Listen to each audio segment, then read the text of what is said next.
कई बार लोग मुझसे पूछते हैं कि पादी साहब हमने बाइबल पढ़ी और इस विषय को समझ नहीं पाते, ये जो लिखा हुआ है ये समझ नहीं आ रहा। और जबकि सारे सवाल को जो आप लगातार रखते हैं उसको दूर करने का प्रयास करेंगे परमेश्वर के वचन के आईने के द्वारा, ताकि आप उसको ना समझें और उसको किसी चीज की प्राप्ति करने का एक माध्यम ना समझें। जिस विषय इस टॉपिक को मैं आपके साथ में डिस्कस करने जा रहा हूं, बैप्टिज्म क्या है, बपतिस्मा। आप लोगों में से बहुत सारे लोगों ने बपतिस्मे के विषय में बारे में पढ़ा है और पढ़ तो लिया, और बहुत सारे लोग जब भिन्न भिन्न चर्चों से आते हैं ना, बपतिस्मे का नाम सुनते हैं तो तुरंत उनको इस बात की शिक्षा दी जाती है कि बपतिस्मा ले लो, लेकिन मैं कभी इस बात के लिए कोर्स नहीं करता। क्यों?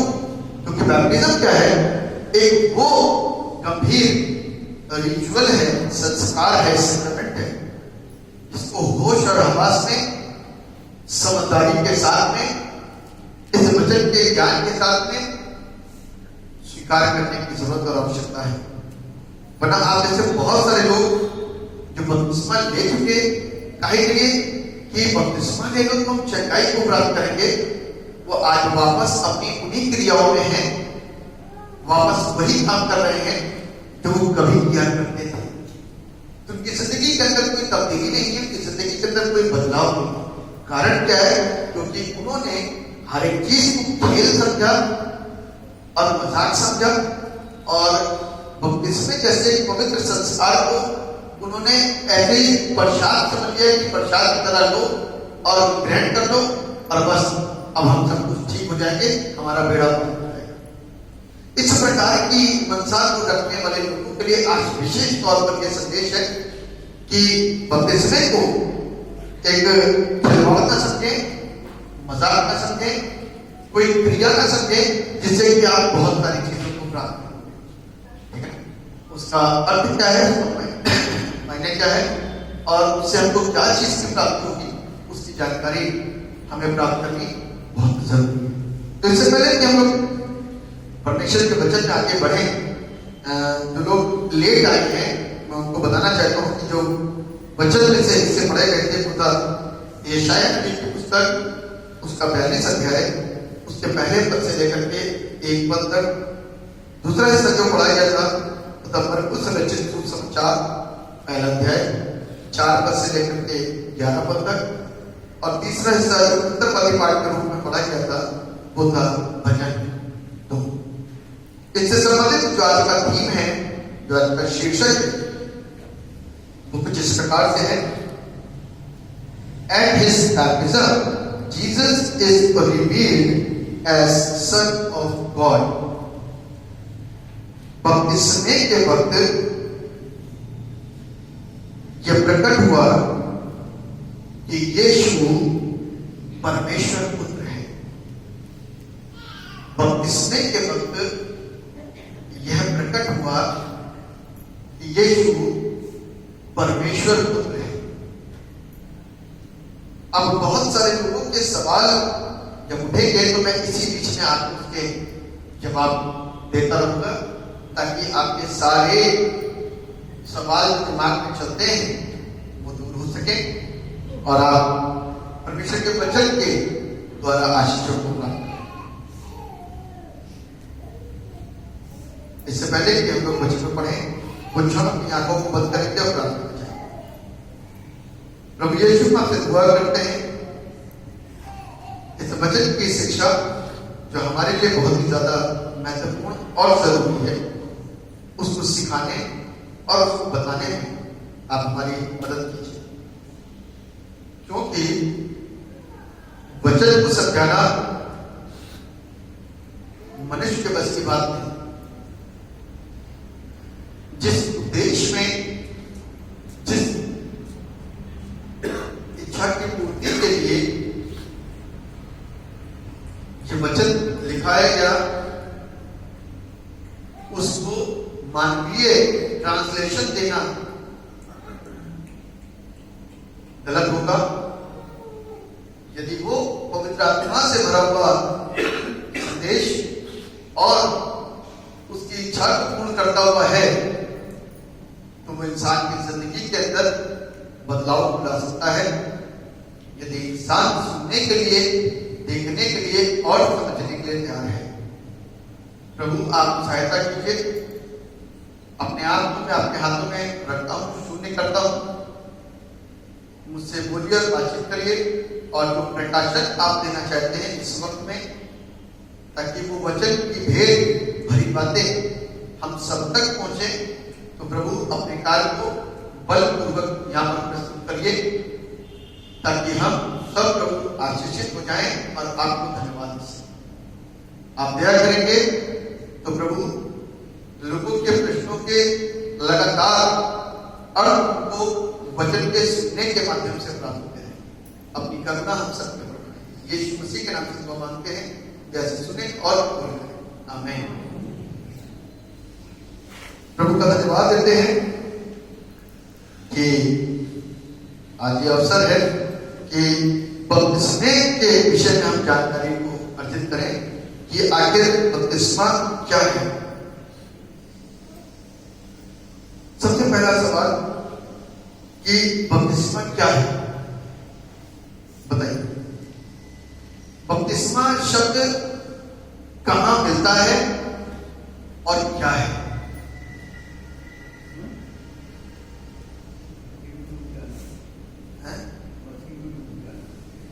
मसीह में डूब जाना। बपतिस्मा शब्द कहां मिलता है? बाहर की कोई पुस्तकों में मिलता है?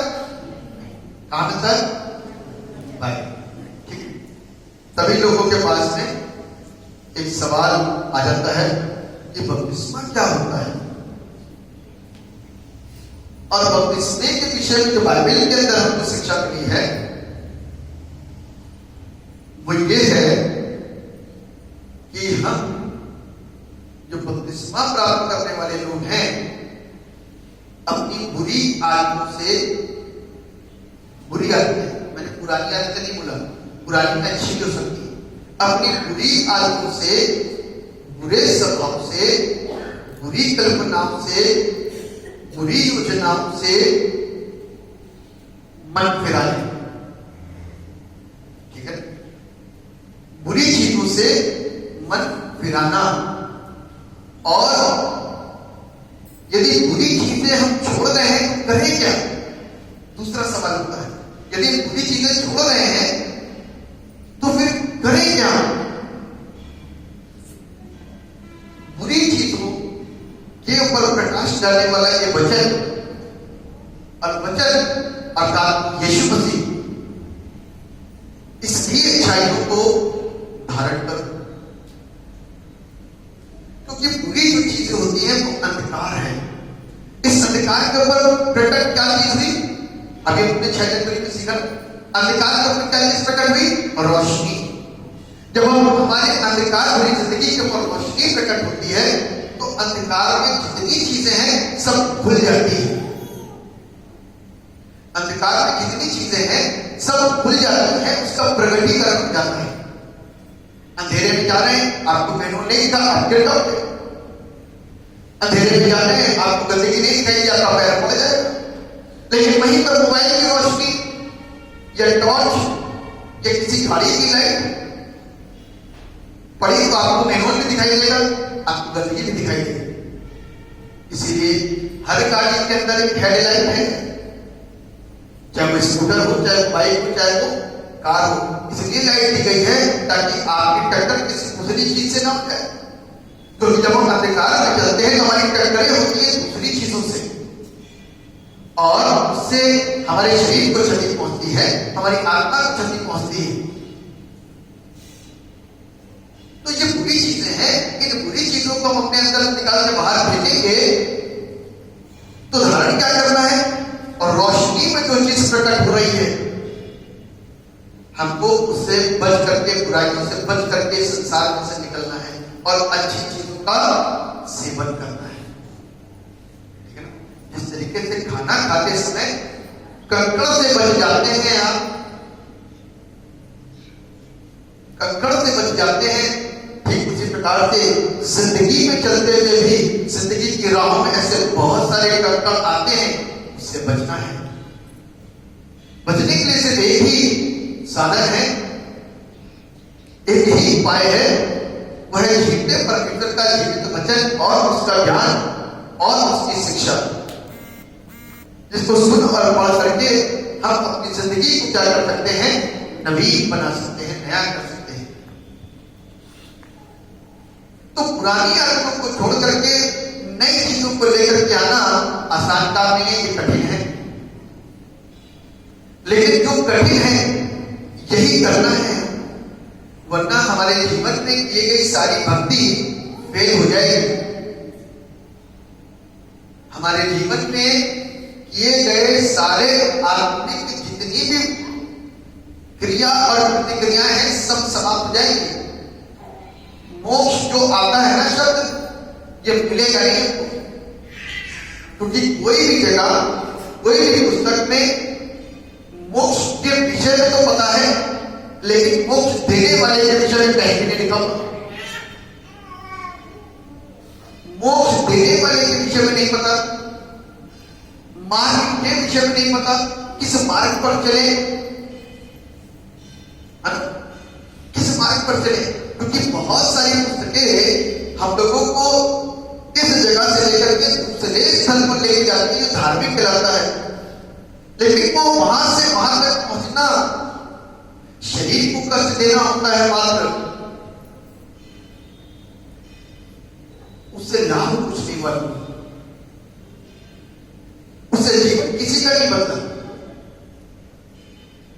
उससे परिवर्तन आया ही नहीं हमारे अंदर।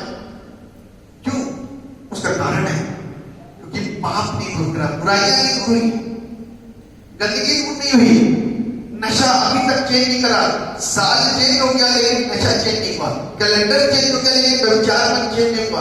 बुराई बहुत सारी चीजें डेट के ऊपर एक डेट निकलती चली जा रही है, साल पर साल बीतते चले जा रहे हैं, दशक पे दशक निकलते चले जा रहे हैं, लेकिन स्वभाव, आदतें, बुराइयां, कुरीतियां, गंदगी ये आज तक हमारे अंदर से नहीं निकली। कोई इस बात को नहीं कहता कि अपने अंदर की बुराई को दूर करो, करके जाओ अपने दर्शन करो सब कुछ ठीक हो जाएगा, लेकिन होता कुछ नहीं, होता कुछ नहीं। आज तक किसी का हुआ हो और कोई इस बात को कह दे कि मुझको मोक्ष मिल गया? मैं आपसे एक सवाल करूं, हर पढ़ने वाले बच्चे से, क्या आप अपने हाई स्कूल और इंटर की परीक्षा में आज पास जाओगे? तो 10 बोलेंगे कि यहां पास हो जाएंगे, लेकिन वहीं पर 70 बोलेंगे मुस्कुरा देंगे। आप उनकी मुस्कुराहट को देख करके समझ जाओगे दे आर नॉट रेडी। और 10 लोग मुंह से बोल देंगे कि हम पास नहीं। तो हमारे जीवन का प्रतिशत कैसा है? 80 से 90% यह है कि हम मोक्ष प्राप्त नहीं करेंगे। भाई अपने विषय में तुमको मालूम है ना कि हम अच्छा कर रहे हैं कि बुरा कर रहे हैं, अपने विषय में तुमको मालूम है। दान चढ़ाना, धार्मिक स्थलों में जाना, पूजनीय स्थलों में जाना, वहां जाने से कुछ मिलने वाला नहीं है जब तक अंदर का जीवन बदलना चाहिए। इसी चीज को बाइबल हमको सिखा रही है। बपतिस्मा यही है, बुराइयों को त्यागो, बुरी चीजों को त्यागो, अच्छाइयों को लो, क्योंकि बपतिस्मा त्याग को सिखाता है। क्या सिखाता है? त्याग को। आपने बपतिस्मा लेने के प्रारूपों को तो ढूंढ लिया, पानी साहब डुबकी वाला, छिड़काव वाला, हाथ रखने वाला, आग वाला, लेकिन इसके पीछे जो हिस्ट्री चली आ रही है, जो उसकी मां के उस परमेश्वर की मुझसे और आपसे की बुराइयों को त्यागो, अपने आप को बदलो, अपनी सोच को बदलो, अपने कामों को बदलो, वो नहीं हमारे अंदर, वो प्रेम नहीं हमारे अंदर। हम एक भोग, एक आडंबर को लेकर के चल रहे हैं, चाहे वो क्रिश्चियन हो, चाहे वो हिंदू हो, चाहे चाहे वो मुस्लिम भाई हो, चाहे वो सिख भाई हो, चाहे वो पारसी हो, चाहे वो जनशस्त्र हो, चाहे वो कोई भी कौम क्यों ना हो, परमेश्वर ने इंसान बनाया था। वो धर्म तो दूर हो चुका, तरह तरह के धर्म बीच में आ गए और उनकी मान्यताएं आ गई और उनके रीति रिवाज आ गए। इसीलिए मैंने बताया बच्चा जब पैदा हो उसकी आंख खुली तो एक विशेष धर्म है, उसकी विशेष मान्यताएं हैं, उसके दिमाग में फीड हो गया है, उसको सच्चाई के चल किसी ने भी बताया, उसको ये बताया ऐसा ही करना है, ऐसा ही करना है। इसीलिए यहाँ पर बैठे हुए बहुत सारे नौजवान ऐसे बैठे हैं यहाँ पे जो अपने पेरेंट्स से अलग हैं। पेरेंट्स से अलग कब तक क्या है, बड़े हो गए ना, 18 वर्ष की आयु कैसी होती है, व्यस्त आयु होती है। सरकार के द्वारा इस बात को बोल देते हैं 18 वर्ष की आयु एक व्यस्त आयु है। जिंदगी के निर्णय आप ले सकते हैं, आप बालिग हैं, आप शादी कर सकते हैं। लोग तभी तो कोर्ट मैरिज कर लेते हैं, माँ बाप को पता ही नहीं कोर्ट मैरिज हो गई। तो वही व्यस्त झंझरी आ जाता है, कभी कभी सच्चाइयां उसको पता चल जाती है और माँ बाप कहते हैं तुम्हें चर्च नहीं जाना, लेकिन वो चर्च में बैठता है। अब दुनिया की कोई ताकत उसको रोक नहीं सकती, जो संविधान में सब है। बस अनुच्छेद 25 से बात को क्लियर करता है कि अधिकार मेरा रहा, तो इसलिए लोग यहां पर रखने बैठे थे। किसी के बच्चे बैठे तो किसी के माँ बाप बैठे, तो किसी को कोई रोका नहीं करता, क्योंकि ज्ञान प्राप्त करने के लिए यहां पर आए। और जिसको ज्ञान मिल गया, जिसको स्वाद मिल गया, बचपन में कोई भी अपने बच्चे को दारू नहीं पिलाता, न बड़े पर पिलाता, लेकिन स्वयं पीता है, तो बच्चा देख देख के सीख जाता है। हम भी मेरे पापा पीते हैं और हम भी पीते है ना। कोई बुढ़िया सिखाता है, व्यस्त होते होते होते होते होते बच्चा ऑटोमेटिक सारी चीजें सीख जाता है, बुराइयां सीख गया, क्योंकि अच्छी चीजें हमने उसके तरफ डाली नहीं। तो संसार में क्या है, बुराइयां 90% बुराई, 90% बुराइयां संसार में आप घूमोगे ना तो आपको पता चलेगा कितनी अश्लीलता, कितना सिर्फ मौज मस्ती। इससे तो सिर्फ वक्त वक्त में मुलाकात होती है, इससे तो वक्त वक्त में मुलाकात होती है, दिखाने के लिए मुलाकात होती है, औपचारिकता निभाने के लिए मुलाकात होती है, कभी कभी मुलाकात होती है। लेकिन आज के दशकों के बीत जाने के बाद में पूछो इससे क्या सीखा, तो आज भी हम सन्नाटा ही होंगे, जीरो बना। इसीलिए बपतिस्मे को नहीं जान पाए, इसीलिए बपतिस्मा सिखा नहीं पाए। इसीलिए आज की तारीख में बहुत सारे चर्चेस के अंदर जो रॉन्ग टीचिंग चली जाती है कि आ जाओ और बपतिस्मा ले लो, खिलवाड़ा समझ लिया उनको बोले। देने वालों ने भी, अब लेने वालों को तो पता ही नहीं, तो बेचारे क्या करेंगे। उनको तो ये पता है कि चट्टे हो जाओगे बपतिस्मा ले लो फटाफट, तो सब ले गए। लेकिन मैं यहाँ पे किसी को नहीं, बहुत रेयर जब चर्च लोग पूरी रीति से तैयार होते हैं, 4 साल 5 साल 6 साल जब आप तैयार होंगे और अपने विश्वास को सही मायने में प्रकट करोगे, जीवन की चाल को अच्छा करोगे, तब प्रभु के पास, तब प्रभु स्वीकार करेंगे। प्रभु का आपको स्वीकार करना और आपका प्रभु को स्वीकार करना बहुत इंपॉर्टेंट है। मनुष्य को दिखा करके कोई काम मत करिए, धार्मिक गुरु को दिखा करके कोई काम मत करिए, ईश्वर को दिखा करके काम करिए। मेरे सामने तो आप अच्छे दिखोगे, लेकिन उसके सामने जो दिखता नहीं है उसके सामने पीठ फेर रखिए। बाइबल कहती है, मैं नहीं कहता, कहता है कि तुमने अपने लिए इतनी मूर्तों को बना लिया है, तुमने मेरी तरफ मुंह नहीं, मेरी ओर पीठ फेरी। ईश्वर को जानेंगे तो पीठ तो रहेगी। अब बच्चे, छोटे छोटे बच्चे, नॉर्मल सी बात है, एक तो जानबूझ के पीठ फेरना होता है, उसको कहते हैं इंटेंशनली पाप किया जाता है। एक अनजाने में पीठ फेरना होता है। अब सोचिए छोटे बच्चे हैं, और मैं खड़ा हूं और मैं अपनी ड्रेस में नहीं, ड्रेस में पे तो बच्चे भी समझ जाते हैं, और ये मेरी तरफ पीट करके खड़े हो, मेरी तरफ पीट करके खड़े हो, तो बच्चे क्या है। लेकिन कोई जानबूझ करके पीट करके खड़ा हुआ हो, कोई बुजुर्ग हो,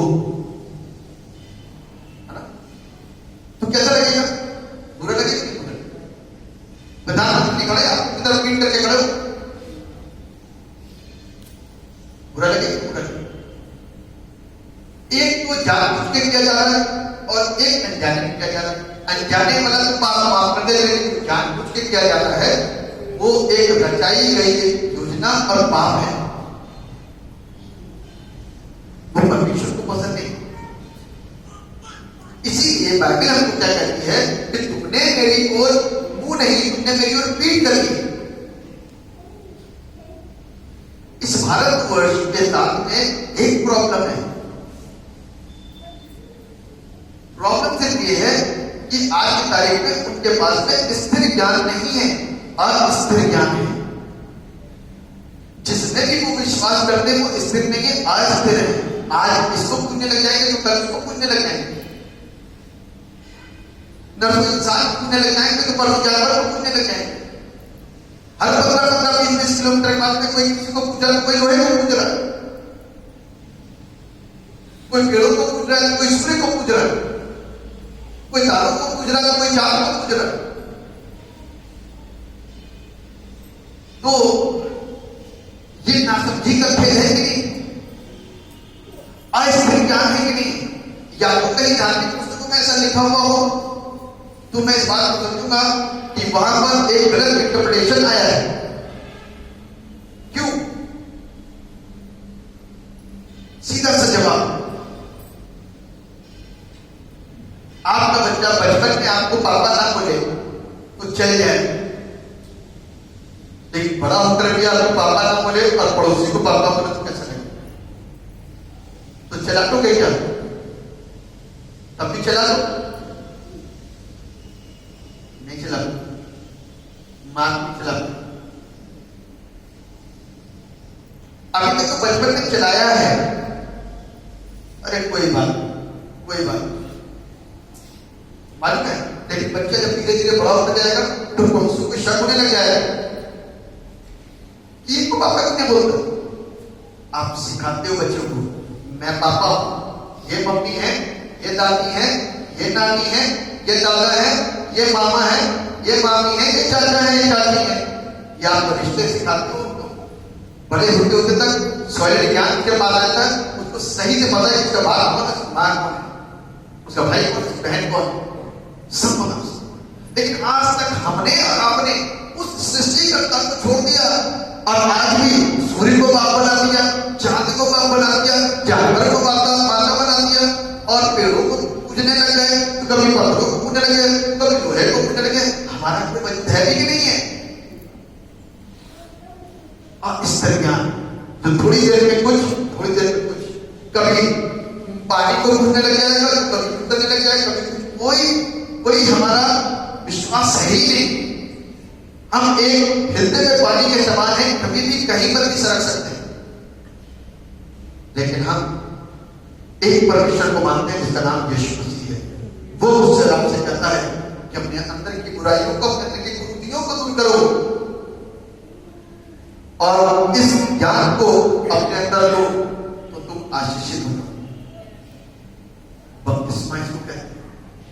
बहुत सारे लोग आते हैं बपतिस्मा। आज की तारीख में धर्मांतरण जैसे बहुत सारे आप लोग करने लग गए हैं, तो सरकार ने नियम बना दिए, ये करना है, वो करना है। तो भैया बपतिस्मा लेना, सरकार की भी हमको इज्जत करनी है। जाओ एटीएम के सामने खड़े हो, टीएम के सामने खड़े हो, बताओ कि हम इस विश्वास को ग्रांट करना मांग रहे हैं और एफिडेविट बनाओ और उसको लेकर तब पता चलेगा कि कितना विश्वास करते हो, तब पता चलेगा कि प्रभु से कितनी मोहब्बत है। क्या जानते हैं तक वफादार हो? इसीलिए इस चीज के अंदर कभी किसी साथ कोई जबरदस्ती नहीं है। यहां पर आते हैं, ज्ञान सीखिए, अच्छा लगता है ले लीजिए, पूरा लगता है तो छोड़ दीजिए, कोई प्रेशर नहीं। मसीह ने हम पर आपको एक बात सिखाई है, कहता जाओ और जाकर के लोगों को प्रचार करो, सच्चाइयों को बताओ। अब ये सच्चाइयां मैं और आप जानते हैं, लेकिन मुझको और आप मेरी और आपकी भावनाएं कैसी हैं, वही भी हैं। यदि करवा चौथ का व्रत नहीं रखेंगे तो पता नहीं क्या हो जाएगा, इसलिए रखते हैं डर के मारे। यदि होली का व्रत नहीं रखेंगे तो पता नहीं बेटे को क्या हो, इसलिए रखते हैं डर के मारे। यदि आज हमने घर में ये नहीं करवाए तो डर लगता है कि ऐसा ना हो जाए। हमारे यहाँ से लोग जाते रात में पैदल पैदल पैदल पैदल सरना पद यात्रा करते हैं, मुझको मिला क्या उसका? सरना चर्च है, लोग पैदल पैदल जाते हैं। जो चर्च नहीं आते वो पैदल पैदल वहां जाते हैं, कुछ काय के जाते हैं? धार्मिक काम है ना, कुछ काय के जाते हैं? कितना ज्ञान आपको आ गया? आप श्रद्धालुओं से भी ज्यादा बड़े श्रद्धालु है जो रात की यात्रा करते हो। लोग दिन में नहीं आते, आप रात में यात्रा करते हो। तो रात की यात्रा करने वाला तो लगता है कि ज्यादा शुद्ध और ज्यादा पवित्र और ज्यादा अच्छा है, क्योंकि जो दिन तो देता ही देता है, रात भी दे रहा है, तो ज्यादा धार्मिक हो गया। लेकिन वहां पर सिर्फ मौज मस्ती करते हैं, सच्चाइयां तो ये है, वहां सिर्फ मौज मस्ती होती है, आनंद मनाया जाता है, कोई परमेश्वर से प्यार नहीं, कोई परमेश्वर से जाता ही नहीं है। वो पहुंचते हैं जिन्होंने कभी खोला भी नहीं हो, वो पहुंचते हैं जो जहां पर दुआ नहीं कर सकते। अब कुछ क्या करते हैं? क्या आपके जीवन से प्रभु को महिमा मिल रही है? बाइबल एक बात कहती है कि कोई तेरी जवानी को तुच्छ ना समझने पाए।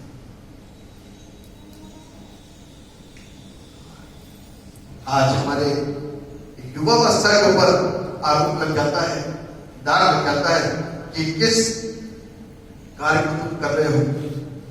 यही तो क्रिसमस मना लिया, उसके बाद में क्रिसमस कैसा होता है घर में,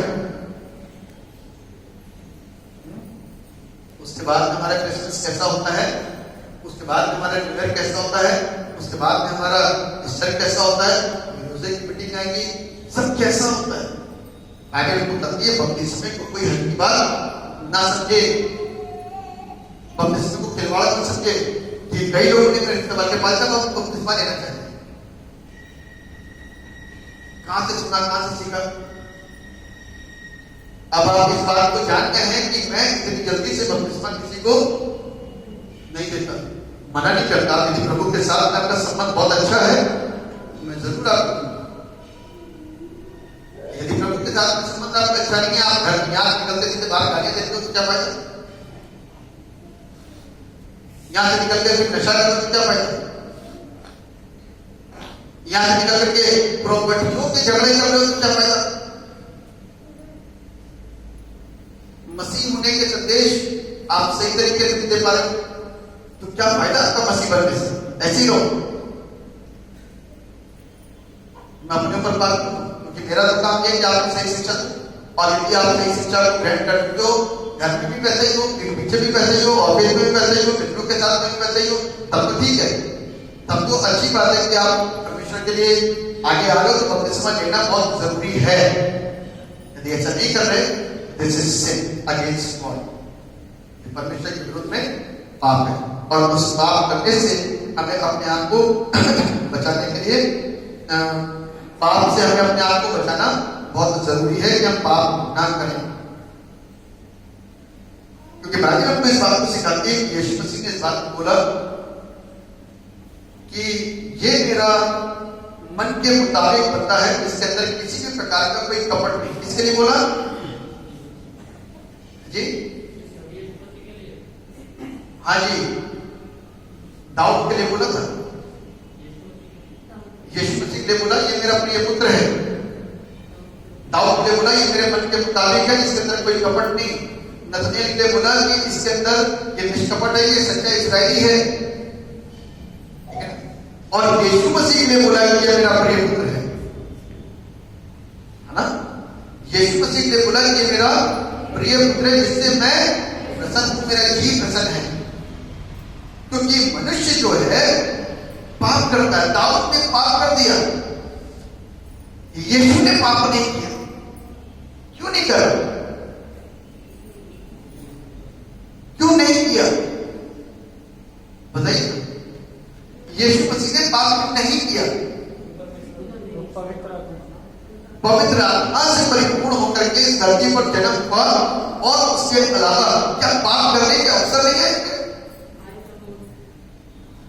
जब शैतान सामने आया, साधारण सा अवसर, जब शैतान सामने आया और यीशु मसीह से कहता है कि पत्थर से कहते थे रोटियां बन जाए, तो भूख लगी थी प्रभु को उस समय, क्योंकि 40 दिन और 40 रात प्रभु यीशु मसीह ने भोजन नहीं करा, यानी कि उपवास में रहे। आज की तारीख में हिंदी शब्द निकाले तो व्रत रहे। तो 40 दिन और 40 रात भूखे रहने के बाद में यीशु मसीह के सामने एक बड़ी परीक्षा सामने खड़ी हो गई।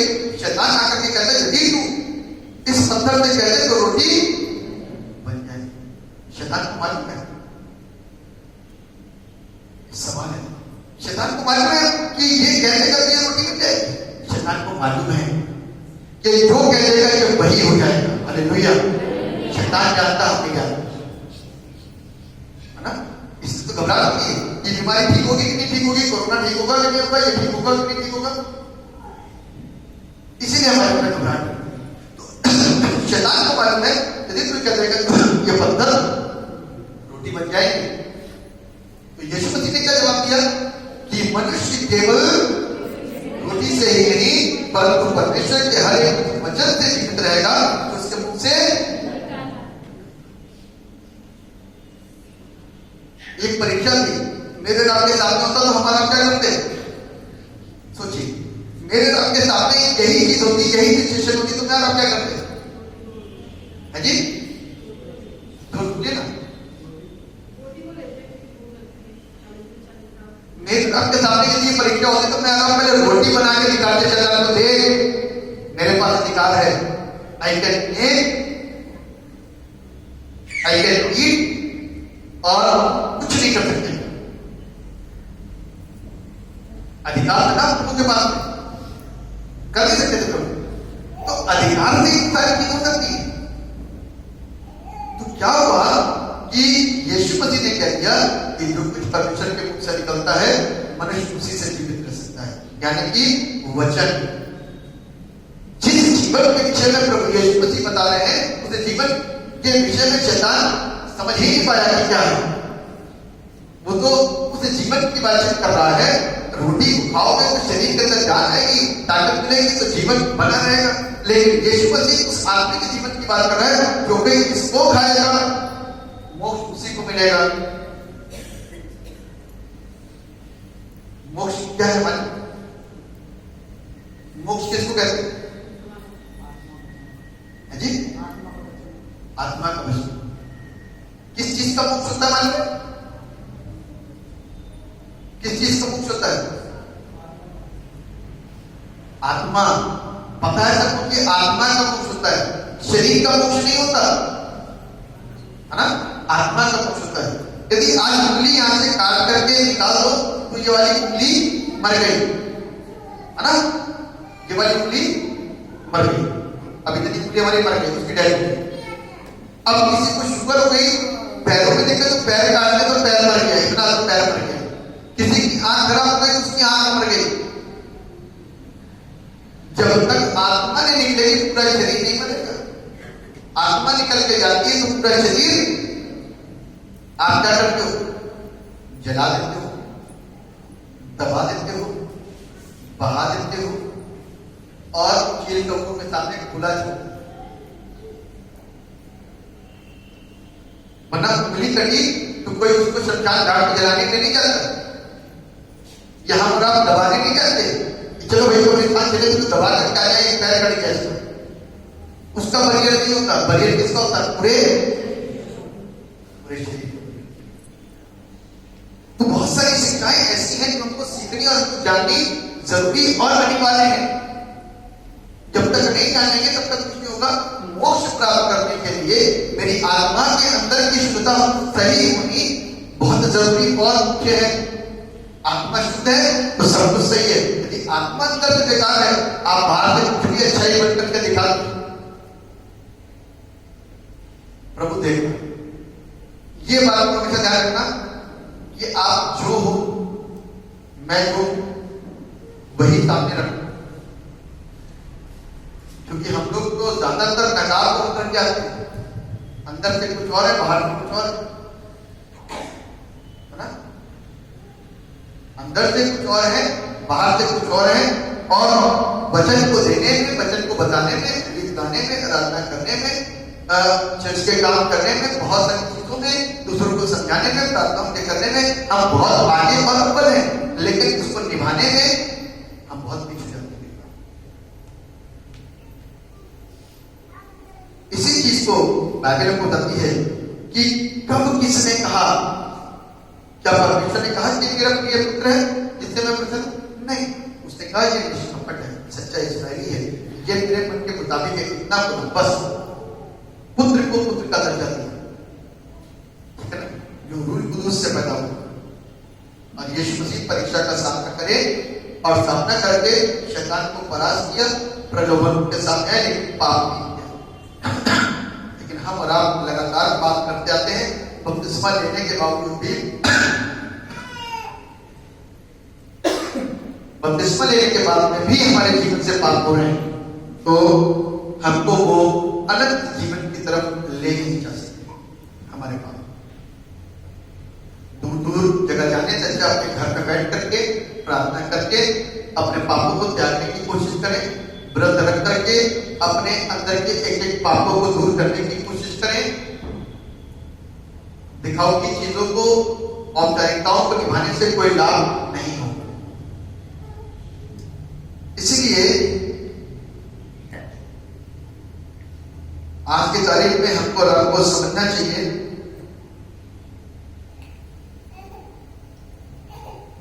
जिन लोगों ने अपने आप को ईश्वर का दर्जा दिया, किसने दिया? राजा नबूकदनेस्सर। कौन था? किंग, राजा था, बहुत विशाल राजा, बहुत जबरदस्त राजा। उस राजा ने अपनी मूर्ति खड़ी कराई, यहां से लेकर के माथे ऊपर तक, वो ऊपर बहुत ऊंची, दूर से दूर तक लोग देखते थे उस मूर्ति को, चाहे यहां बड़ा खड़ा होता होगा, इससे बड़ा, इससे बड़ी मूर्ति। और अब लोगों से कहा कि इस मूर्ति के सामने झुको, अर्थात राजा के सामने झुको, राजा जीवित है, ये राजा की मूर्ति है, इसको सिद्धा करो। अच्छा है मूर्ति के सामने झुकना? हाँ या ना? मनुष्य के सामने झुकना अच्छा है? नहीं। आज क्या हो रहा है? यही आज क्या हो रहा है? यही हो रहा है। राजा लोगों की मूर्तियां बाहरों पे, बाहर लगी हुई है, घरों पे लगी हुई है, लोग क्या कर रहे हैं? उसके सामने झुक रहे हैं, ठीक है?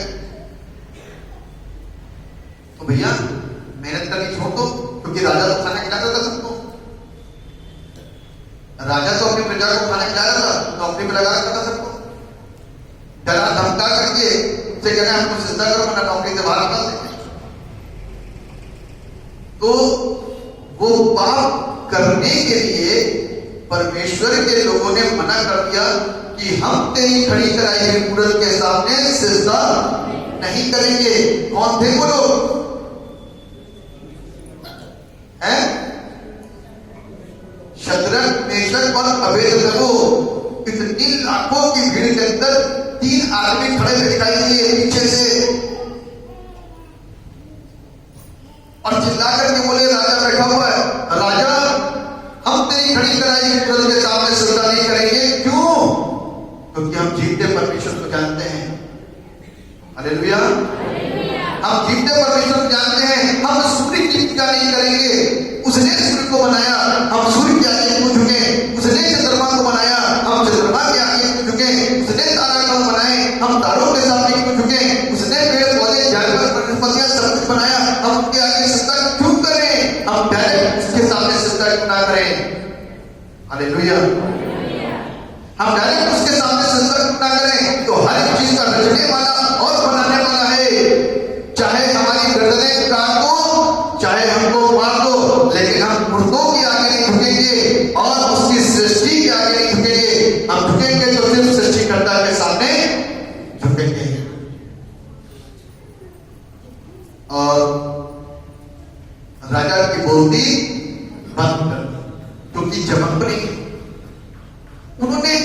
लास्ट का एक सेंटेंस जो बोल दिया वो ये बोला कि हमारा परमेश्वर हमको, क्योंकि राजा ने ये ऐलान करा था कि जो मूर्ति के सामने सजदा नहीं करेगा उसको आग में डाल दिया जाएगा।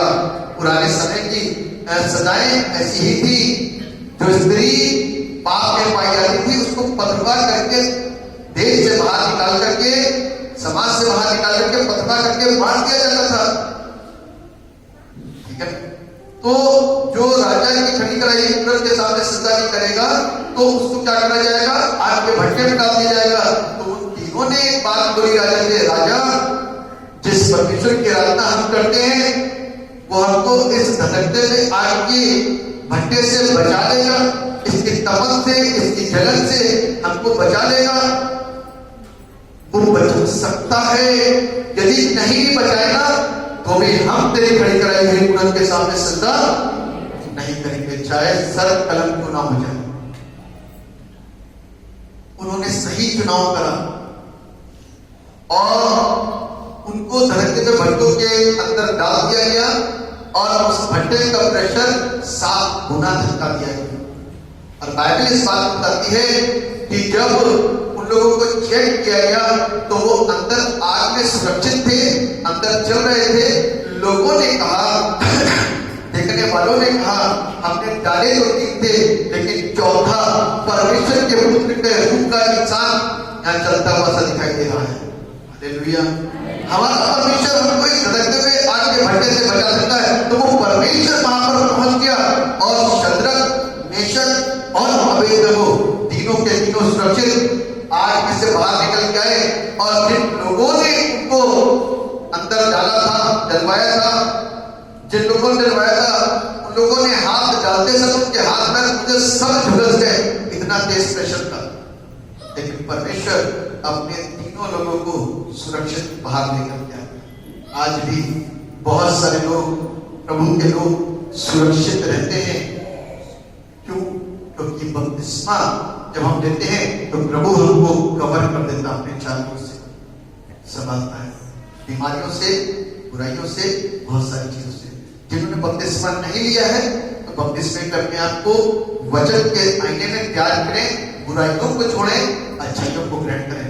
और जो बपतिस्मा ले लेते हैं फिर भी पाप करते हैं तो अपने अंदर के बुरी चीजों को, बुरी आदतों को निकाल के बाहर करिए, क्योंकि परमेश्वर सब कुछ देख लेता है। चाहे वो 7 कोठरियों के बीच में हो, चाहे वो खुले जाके हो, उससे कोई चीज छिपी नहीं है। उसकी 7 आंखें निरंतर हमको निहारती हैं। इसलिए लगातार उस सत्य को जानिए, उस सत्य का अनुसरण करिए और तब जाकर के आप तरह तरह की चीजों को प्राप्त करने का कोशिश करें या बपतिस्मे को प्राप्त करने का कोशिश करें। कि वो परमेश्वर मुझसे और आपसे प्यार करता है। जॉन द बैप्टिस्ट जब आया ना, उसने इसी बात को बोला था कि मैं तो इसके जूते के बंद खोलने के योग्य नहीं हूं। आज मैं और आप जैसे मैंने आपको बताया पिछले दिनों में राजा खड़े हुए, तो राजा को राजा बनाने वाला कौन है? परमेश्वर। राजा को राजा बनाने वाला कौन है? वो परमेश्वर। आज ये राजा अपनी तुलना उस परमेश्वर से करता है, उसकी पूजा होनी चाहिए तो अपनी पूजा करवा रहा है। आज की तारीख में हमारा आप भी कुछ ऐसा ही करते हैं, उसकी पूजा होनी चाहिए तो अपनी पूजा करवाते हैं। इसलिए तो ढेर सारे ईश्वर बन के तैयार हो चुके, इसीलिए तो ढेर सारे ईश्वर बन गए, एक नहीं बहुत सारे। तो हमको और आपको इस ज्ञान को सीखने की जरूरत है, समझने की जरूरत है। कभी भी चंगाई के लिए बपतिस्मा मत लीजिएगा। आप किसी भी चर्च जाते हो, ध्यान रख लेना, किसी भी चर्च जाते हो, चंगाई के लिए बपतिस्मा, अपनी आवश्यकताओं के लिए बपतिस्मा। क्योंकि जिसको ज्ञान नहीं है उसको बपतिस्मा देना भी गलत है। और जितने लोग यहाँ पर आए हैं, यदि किसी और चर्च में जाते हो, यदि वो आपको कहते हैं कि आप बपतिस्मा लो और आपको ऐसा लगता है कि आप बहुत प्रभु को जान गए हो, आपको लेना, वरना बिल्कुल मत देना। पहले अपने आप को तैयार करिए, प्रभु के साथ अपने रिश्ते को मजबूत कीजिए, प्रभु से बातचीत करिए, प्रार्थना अपने जीवन को दीजिए, वचन के पढ़ने को अपनी जिंदगी उपवास सही मायने में रखिए। ये नहीं कि उपवास आप रखें, उपवास व्रत रखे तो चाय भी पी रहे, पानी भी पी रहे, फल भी खा रहे, सब कुछ कर रहे। This is not fast. ये उपवास नहीं है, ये तो मजे से सारे काम कर रहे हो।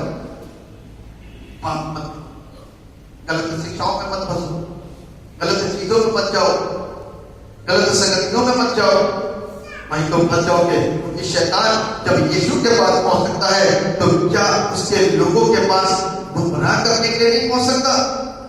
पादरियों के पास कलीसिया को गुमराह करने के लिए नहीं पहुंच सकता? पहुंच सकता है।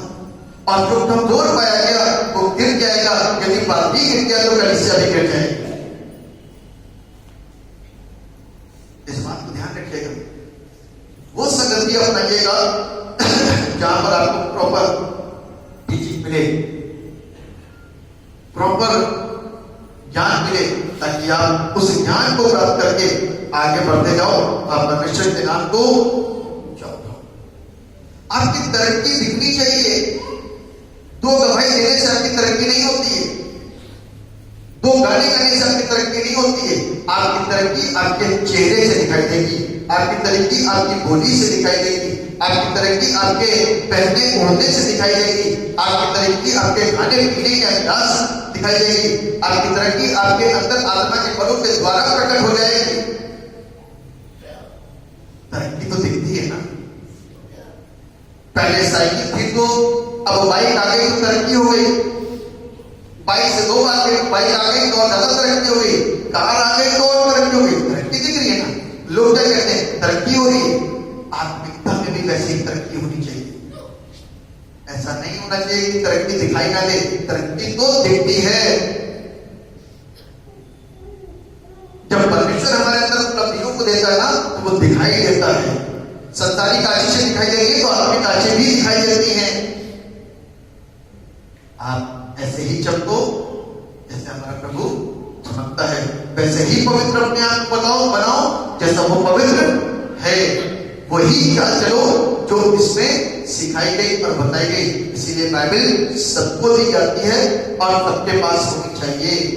क्योंकि ऐसा नहीं कि हमने तो यहाँ से कुछ गड़बड़ बता दिया और आप कहो कि पाली साहब को कुछ गड़बड़ बता रहे। तो अपनी अपनी बाइबल को खोलो घर में और खुद पढ़ो और प्रभु से कहो मुझको अपने पवित्र आत्मा के द्वारा सिखाइए, तब परमेश्वर सिखाना शुरू कर देगा। ठीक है ना। तो मेरा विश्वास है कि आप लोग वचन के आईने में अपने आप को प्रतिदिन चेक करेंगे। जब आप चेक करते हो तो आपको पता चलता है कि हम आज तक पाप की ही दुनिया में जीते चले आ रहे हैं और पाप ही करते चले आ रहे हैं, अच्छा नहीं कर रहे। और उस जगह है इस बात को, आपके समान मेरे समान व्यक्ति था और कहता है इस बात को, अरे मैं तो अंधा हो गया, अभी तक जो कर रहा था मैं समझता था सब अच्छा है, लेकिन अब ज्ञान जब मेरे अंदर आ गया तो मुझको अब साफ साफ दिखने लग गया कि अभी तक जो कुछ किया था सब बुरा ही किया था, अच्छा कुछ नहीं था। कहता है जो बातें मेरे लाभ थी उनको मैं अब हानि समझता हूं, बुरा समझता हूं। तो इसलिए जो बातें आपके लाभ की थी, आपके लाभ की थी, उसको बुरा समझना शुरू करिए। क्योंकि परमेश्वर का कलाम हमको बताता है कि परमेश्वर हमारे द्वारा दूसरों का लाभ करवाता है। जब हम दूसरों का लाभ करते हैं तो हमारा लाभ ऑटोमेटिक हो जाएगा। जब दूसरों के घर में मोमबत्ती जलेगी तो हमारे घर में रोशनी जरूर आएगी। ध्यान रखिए, अपने घर को जगमगाने की कोशिश मत करें, दूसरे के घर को रोशन करने की कोशिश करें। इसीलिए प्रभु ने कहा है कि तुम जगत की ज्योति हो, जबकि असल ज्योति तो वही है, असल ज्योति तो वही है। और उसको हमको कहता है तुम जगत की ज्योति हो। क्या वंडरफुल, क्या प्यारा खुदा, क्या खुद ज्योति है। अंधकार में आ गया, पापियों के बीच में आ गया, स्वयं ज्योति लेकर के ज्ञान को डाल दिया अंदर। और मुझसे आपसे कहता है you are the light of this world, you are the salt of this earth. तुम जगत की ज्योति हो और तुम धरा के नमक। दो चीजों से उसने मुझ पर आपको संबोधित कर दिया। ज्योति अंधकार में चमकती है तो अंधकार के अंदर पता चल जाता है कि गंदगी कहाँ है, और नमक खाने में डाला जाता है ताकि स्वाद पता चल जाए। क्योंकि स्वादिष्ट से स्वादिष्ट भोजन कैसा भी हो, अच्छे से अच्छा, बेहतर से बेहतर आपकी मनपसंद चीज नमक नमक ना हो तो मजा नहीं आएगा खाने में, और नमक ज्यादा हो जाए तो भी मजा नहीं आएगा खाने में। तो इसलिए हम नमक है और सही क्वांटिटी के साथ में और सही क्वालिटी के साथ में पूरा बैलेंस जब होते हैं तो दूसरों की जिंदगी को ब्लेस कर देते हैं और आशीषित कर देते हैं। तो परमेश्वर ने मुझको और आपको बोला है, you are the light of this earth and you are the salt of this earth. हम और आप जगत की ज्योति और नमक है, अपने काम को निरंतर करते रहें, क्योंकि प्रभु ने हमसे राज यही बोला है कि जाओ जाकर के लोगों को चेला बनाओ और उन्हें पिता पुत्र और पवित्र आत्मा के नाम में चेला बनाएंगे। तो जिसका चेला बनाना है उसके विषय में तो बताना बहुत जरूरी है कि वो कितना प्यारा है, वरना तो अभी तक लोग इसी को ईश्वर मानते रहेंगे। कोई फूल को मानेगा तो कोई कांटे को मानेगा। तो हमको उनकी मान्यताओं को बताना है कि आप जो कर रहे हो ना वो सही है।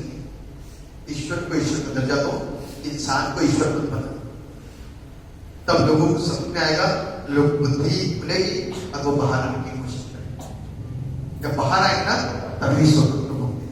अपनी स्वतंत्रता को पार करने का अवसर मत दो।